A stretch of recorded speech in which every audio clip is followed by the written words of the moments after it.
I want to thank Nick Kotick, who's recording this today. I want to thank Brad Jensen for putting up the AV equipment and advising us. I want to thank Claire for doing the slides for the Lunch and Learn, because, of course, I don't have a clue how to do that. So thank you, Claire. Thank you for everybody who got the tables and chairs ready. And for everybody that brought soup, it was delicious. Thank you so much. If I've forgotten anybody, thank you to anybody who helped with this today. We started this. Well, it's the Accessibility Lunch and Learn. You can advance the slide. It's put on by the Accessibility Task Group, myself, Jim Ebers, Brian Finkminer, Ruth West, and Corrine Wiseman. And the Affirming Interest Group, Michaela Chin, Lorraine Krause, Joyce Kropinski, Vicki Linnon, Louise Rogers, Marlene Samuelson, Claire Speece, and Karen Speece. So if you have any questions, you can nab any one of us and ask at any time. We started this way back in 2024. I invited Marianne Comet of Mac 8 Architecture. She's a Rick Hansen certified person who comes out and does assessments of buildings. So she did that back in July of 2024. And here are some of her suggestions. Claire, could you? Okay, this is the south entrance of our church. She commented that we had clear pathways with gradual slope. There's the pylon sign or the electric sign clearly visible from the street, which identifies the building. And she commented that it was harder to see the building number. And actually, Claire had a suggestion that we might be able to put it right on that black part of the sign, if that's okay with everybody else. Okay, next slide, please. These are shots from the north entrance. They were pleased to see the designated parking stalls with the painted international accessibility symbols and the vertical signs on the in front. The path, although it's out of different building materials, appears level. Unfortunately, the doors are currently operated manually. We could consider automatic doors, but that would be a very expensive option. And we have soffit lights for illumination of the entryway. Next. This is the narthex area. It's well lit. The floor surfaces are even, and there's lots of room for two-way traffic. Chairs are provided along the path of travel in case people need to sit down. The recommendation was for signs to direct visitors to the ramp and the accessible washrooms. Next. Okay, this is our existing wheelchair lift. It has keys on both the upper and lower levels. It has become a bit of a safety issue when it's used for mobility aids other than wheelchairs. Also, it's a little bit herky-jerky. Next. Okay, here's the access from the north narthex. It's a long way to the ramp. They suggested providing different heights of rods to hang the coats on. And they have a concern for accessibility, welcoming, safety, and independence. Next slide.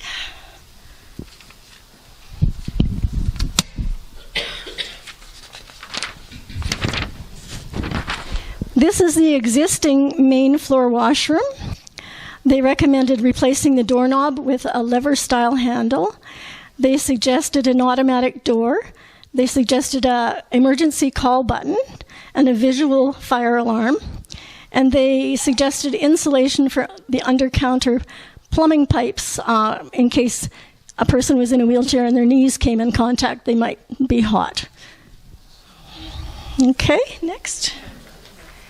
This is our existing interior ramp with the railing on the one side. It's a good width for two-way traffic. The slope is a bit steep, and they suggested extending the end of the railing for anyone with visibility issues, just so that they have support when they go from the slope to the flat. The next. Okay. This is the chancel.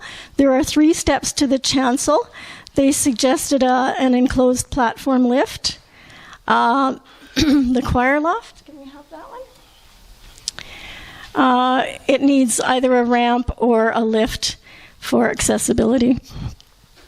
And the last is the indoor stairs. Yeah, the indoor stairs and the access to the church office and lower floor. They suggested a nosing strip in a contrasting color to the tread for safety and current code regulations. And they suggested at least 1 continuous railing from the top floor to the lowest level, and extending the end of the hand railings a tread length also for further accessibility. In summary, they suggested meaningful access to all floors and major facilities from the north entry, provision of an enclosed lift to provide access to all floors and major facilities, allowing safe and independent navigation of members and visitors who use mobility devices.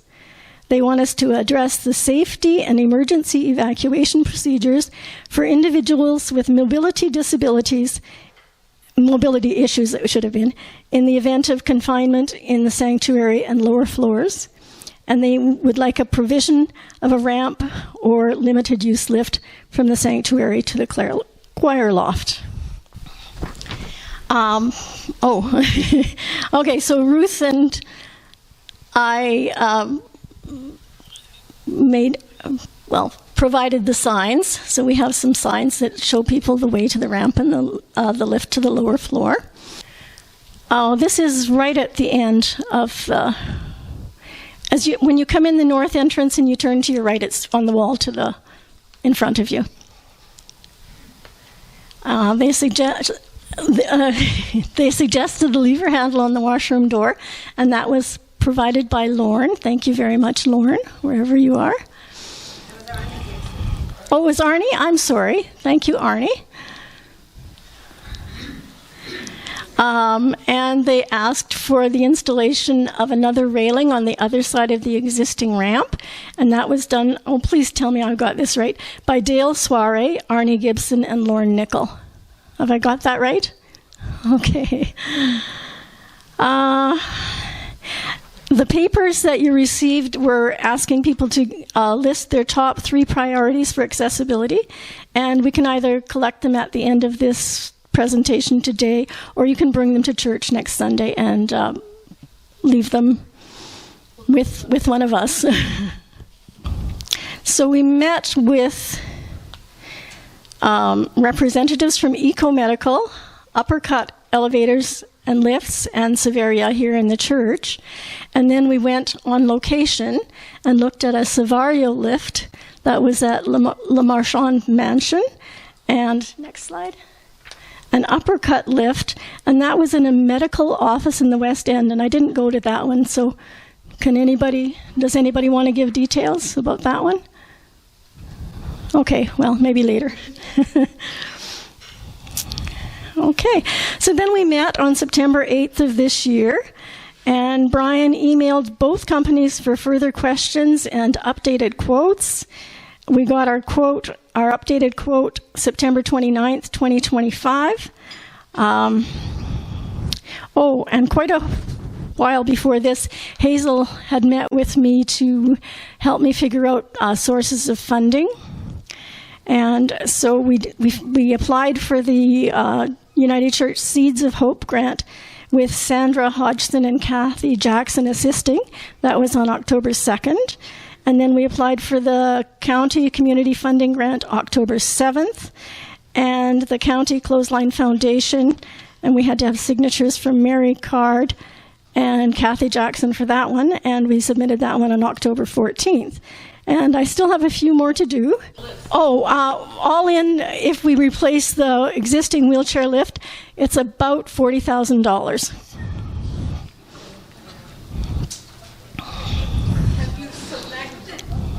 Yeah, we Jim, do you want to speak to this?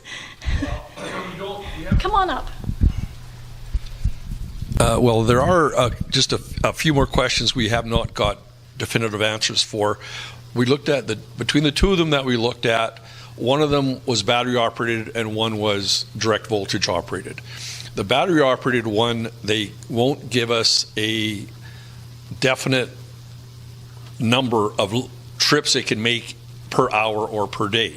They say, well, it depends on the length, depends on the weight, depends on too many other factors. It is less expensive, but if we have a funeral like we have, that's all we have here now. Well, not very many weddings. and you have you need to get, because the one lift said it will only do 5 round trips per hour. And that's the battery one. So we can add battery packs, which add another $8,000 or $9,000 to it. So we're still working out some of the fine details, but we're looking at about $40,000 a lift. Depending on, no matter which one, they're relatively close.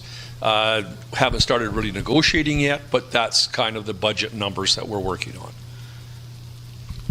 Thank you so much. Jim, does that include any renovation costs, like we have to knock down some cement? Well, again, depending on, we have to have their final inspection.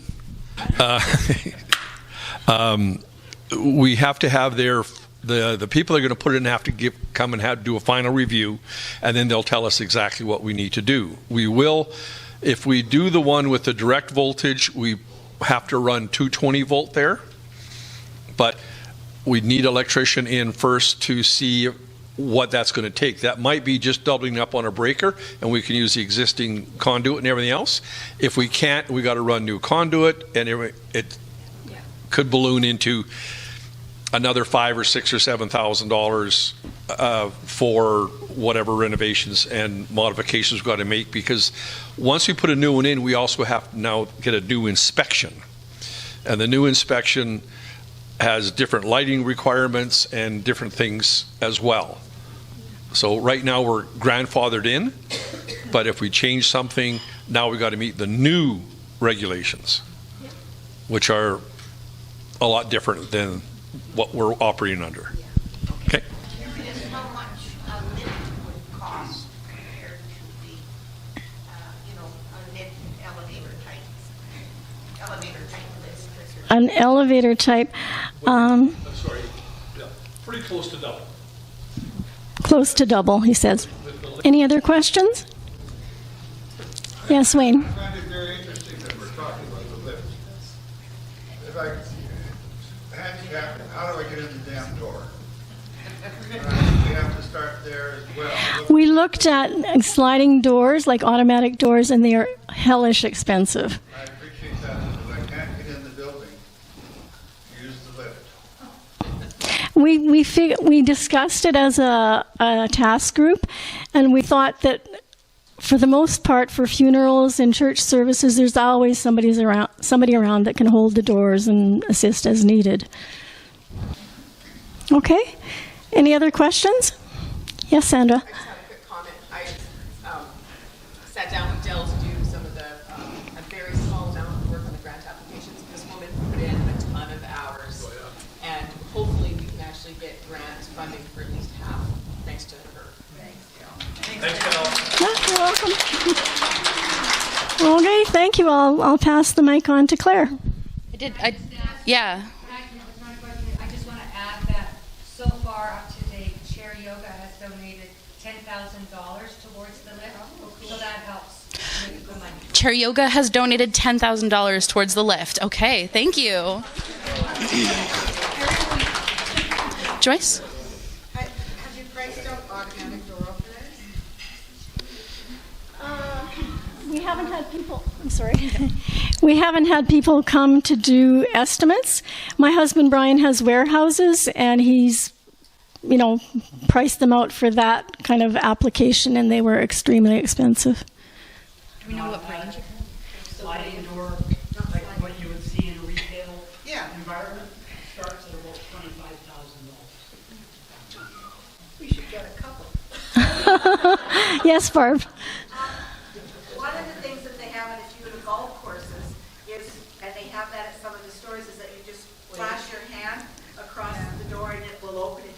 be a sliding door, it could be a door that opens this way. So that might be worth checking to see how much that would cost too. Yeah, we can certainly do that. If I still had my pens, I'd make a note, but they're circulating, so I'll have to remember this way. Thank you. Those doors that open like this are more than sliding. Sliding doors goes back and forth. A door that opens like this requires the mechanism to pull the door back. Does anybody need him to use the mic? I was going to say I can repeat what he said. So in case anyone couldn't hear that, an automatic door that opens forward and back like the ones we have now that swing are more expensive than sliding doors. Yeah. Yes. You get an automatic door operator that pushes on the outside and all those things. It couldn't be that expensive. We could take out. I believe that's what we're talking about.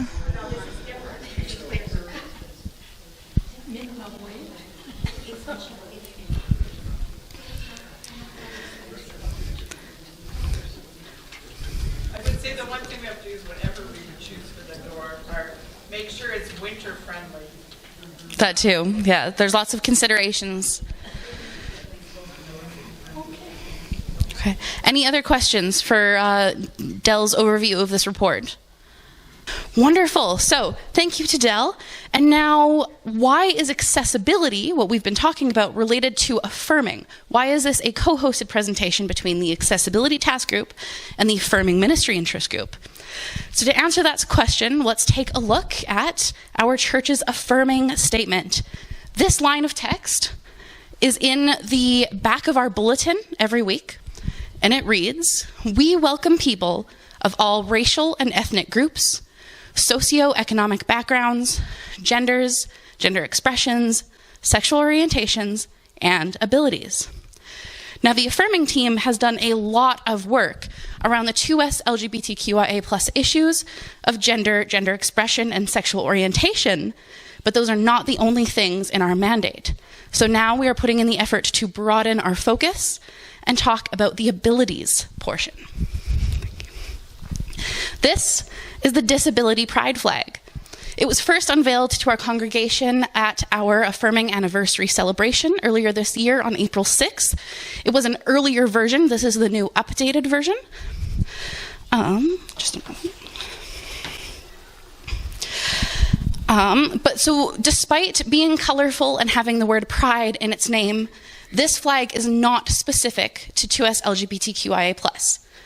This flag represents all people with any kind of disability. It is made as a symbol to unify the disabled community, as well as raise awareness for the challenges that people with disabilities face. The diagonal bands, it going corner to corner as opposed to straight across, represents cutting across the barriers that people with disabilities face. And the 5 colors of stripes grouped together parallel represent solidarity amongst the people of different types of disabilities, as each color of stripe will represent a different type.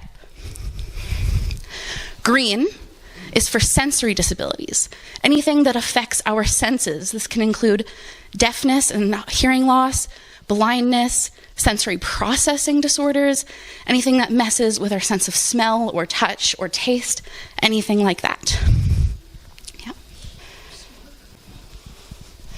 Blue is for psychiatric disabilities. This can also be called mental illnesses.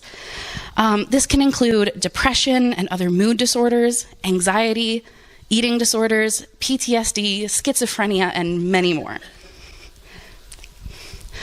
White, this is that stripe down the middle, is for invisible and undiagnosed disabilities. So whether or not something is formally recognized as a disability, this is something undiagnosed that can affect your body or your life.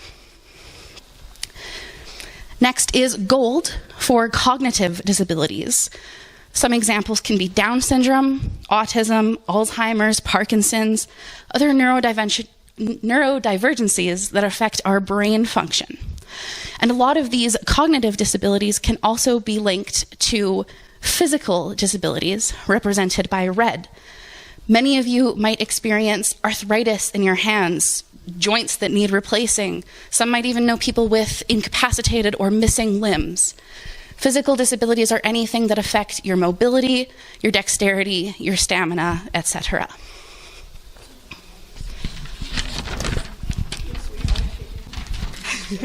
Exactly. So this is a topic that affects many of us here, if not all of us. So the charcoal background, the gray on either sides of the parallel stripes, this represents mourning and outrage on behalf of people who are victims of ableist violence, abuse, neglect, eugenics, suicide, and illness. Overall, it is a beautiful flag, and it has been designed to be visually safe, even for people who have sensitivities triggered by overly saturated colors or chaotic designs, which was why this second design was introduced. The first design was a zigzag pattern, which the creator, Anne McGill, received feedback from some people saying that it actually triggered potentially seizures or other effects, especially when it was being scrolled past on a screen. This is also designed to be, the stripes are arranged in order of luminosity so that they can be distinguished even in grayscale for people with color blindness. So now the Disability Pride flag is one way to raise awareness and put accessibility in the forefront of people's minds. But what else can we do to make our church a better, more accessible place for everyone? So this is an inclusivity resource that was created by the Living Skies Regional Council's Affirming Committee and was distributed at a tri-regional meeting earlier this year. It has many points that describe ways in which churches can be more inclusive to all people, and several of them touch on accessibility. For example, and I do have copies of this resource that anyone who wants to take a look at them further can take one home. But some of them may touch on things such as ease of entry, which we've already covered in our report, right? Having level surfaces and clear doorways so that people can maneuver the space properly. We have ramps, or we have a ramp, we have a lift, we're getting a new lift. We have an updated sound system. We have fairly large print bulletins. We have that accessible all genders washroom on the main floor. So many of these things we already have, we're doing great at, but there's always more that we can do. We should always be asking questions. What else can we do? Thinking, what else can we do to make our church more accessible so that we can show the love of Christ to more people and welcome more people into our community? This is why Dell has asked everyone to write down your top 3 wishes for accessibility so that we can collect some of that feedback and keep going on our journey to be more accessible. Now, does anyone have any questions? Yes? I'm sorry, we've been talking between the main floor and fellowship. Is there any talk about going up to the office and into the second floor? Would that be just double what we decided for the first one? Pretty much, yeah. Yeah. So yeah, nothing has been done, and that was one of the things that was noted in the report, was that there's really no lift or other accessible manner to get to the top floor where our activity hall is, where the office is. And yeah, so that I think we mentioned that elevator that goes between all 3 floors would be much more expensive. Yeah. Anyone else? It's just kind of how, this is great. You guys did a great job. I think what a lot of the people that stopped coming to church, and it wasn't necessarily because of issues in the church, it was because they couldn't get from where they lived to church. Right. And that we can't help them with unless we go pick them up. So are we also going to have a list of drivers who are willing to put down, break down wheelchairs and put them in the backs of their vehicles to bring people, or what, like a handy bus seems to be the only solution in that regard, to keep to keep the people coming to church who are already our church members. Right. So that's a great thing that we can have conversation about, see if there's interest in that. We could generate that kind of conversation. That's also why we record our videos and post them onto YouTube, so that people who cannot physically be at our church building can still watch the services. It's also, Georgina Finkbinder, I've read in different newsletters, will hook people up with rides. She may have a list already of people that are doing this. Okay, so we need to talk to Georgina Finkbeiner. Okay, thank you. Thing is, that we learn to use the county systems and advocate for them to run during time frames that we need, or like where they've got the proper kinds of buses. Because for a whole block of time, we used to see the handy bus come into our cul-de-sac all the time, while someone in our cul-de-sac was going to like have medical things that they had to go. And we saw the power of it and how it functions, and so maybe finding more drivers to do that over more hours. And Right, so it could be worth a conversation with the county as well. I think the people, like, we would want to personally help the people get that system set up. Right. Who are members of our congregation. Okay. Yes. The only thing I want to add is that Helping Wellness Interest Group do connect people with rides. And Okay. has done that a few times. Okay. So I want to thank the congregation because we do that ourselves. Like, they don't even come through us. People are taking each other to church. Right. And we don't have a big need here because the congregation is so good about picking up people. Right. So, I just wanted to say thank you to the congregation. So thank you to everyone who already partakes in that sort of carpooling and assisting each other and coming together to make events like these happen. Anyone else? Wonderful. And then just because I forgot to bring it out before, I do also have a physical copy of our disability flag, just a little one, but so that people can see what it looks like in the physical form as well as the digital. So then I believe oh, sorry, do we have another question? I'm just wondering if we could have those flags posted on our website, or do we already? I don't believe it's on our website, but that is a great idea. We are trying to figure out a good location for us to hang it inside the church building as well. Yeah. People are looking, for church. Mm-hmm. Exactly. I'm thinking not only inside, but let's think about the outside when people are driving by. You're not going to see it if it's on the inside. I'm just putting another glitch into your plan. Of course. But it would be nice to have all these flags on the outside to the south entrance, because that's a really well-traveled road, and people don't see it if it's inside. Absolutely.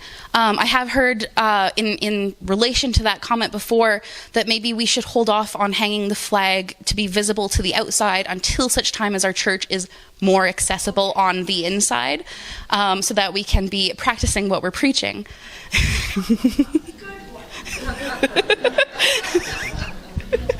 And that to educate the congregation first before we start advertising it to people, so that no one in our congregation is driving by and going, what does that flag in our window mean? Right? But I think eventually that would be the goal, would be to advertise ourselves as accessible and inclusive to all people. Yeah. If that is everything, I believe that concludes our presentation today. So thank you to everyone here coming to listen to us ramble on and on. Thank you for showing up. Thank you to everyone who contributed to the lunch. I'm going to repeat again what Del has already said, but we had Del, Vicki Lennon, Judy Soiree, Sandra Hodson, and Sherry Ash all bring food to contribute to the lunch. I'm sorry if I missed anyone's name. Again, Brad for the projection help and audio video, Nick for being our videographer, and to everyone who stepped up to help set up, as well as everyone who will stay behind to help clean up after. You are greatly appreciated.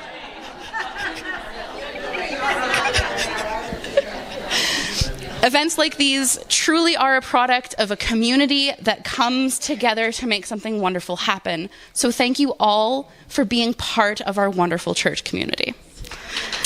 Have a great day.